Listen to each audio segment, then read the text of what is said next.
When you're talking about the most dependable, longest-lasting, full-size pickups on the road, what you're really talking about is Chevy Silverado. And that just doesn't happen by accident. While we test our trucks from hood to hitch with durability in mind, we also spend countless hours testing what could be the most important part of the truck, the bed. And today we're going to talk with Chief Engineer Eric Stanzak about those tests. Hey, Eric. Hey, Howie. How you doing? Great, thank you. Okay, the bed of the truck, very important. Yes, the bed and what it's made of matters so much because this is the part of the truck that takes all the abuse. Now, I know the Silverado bed is made of high-strength steel. The Ford F-150, aluminum? Did I hear that right? That's right, Howie. Silverado has a roll-formed, high-strength steel bed floor.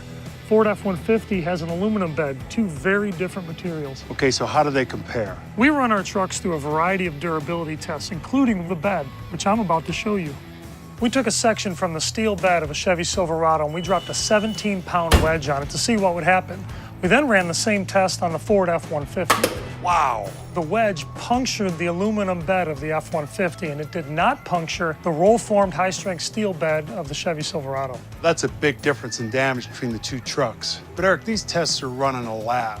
If I'm a guy out there wanting to buy a new truck, I need to know how the beds of these trucks are going to hold up in the real world. I completely agree, Howie, because what you put in the back of your truck could have a sharp edge and it could cause some damage. That's why we always test our trucks in real-world conditions, too. You know what? We should run our own test. Now? Yeah, right now. Let's go do it.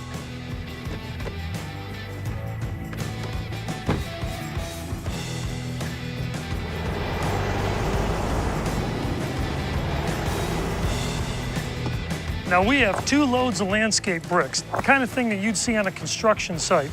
Now we're gonna take both of these loads and we're gonna drop them into the bed of both pickups at the same time, and we're gonna see what happens. If there's a weakness in either one of these beds, this will find it. You bet. Why don't we drop the tailgates? Got it. Now, there's no bed liners on either one of these trucks, right? That's right. What we're testing here is high-strength roll-form steel bed versus an aluminum bed. Let's do it. Okay. Wow!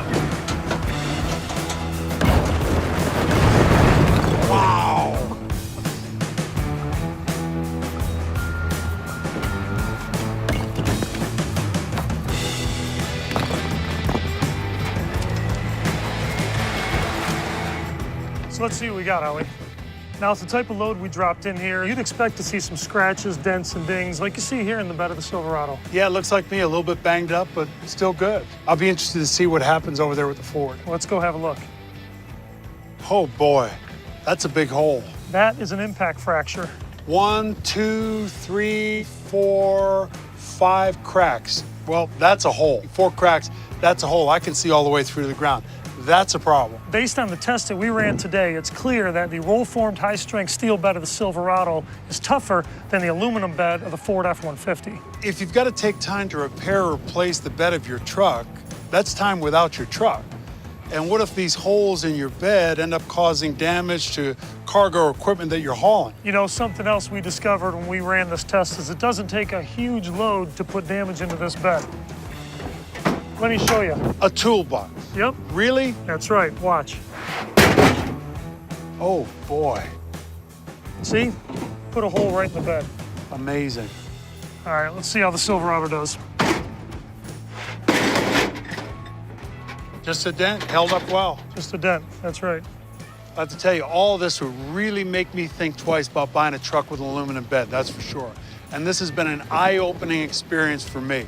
Thanks for letting me see the strength of the new Silverado for myself. You're very welcome, Howie. It's been my pleasure. You got a pleasure.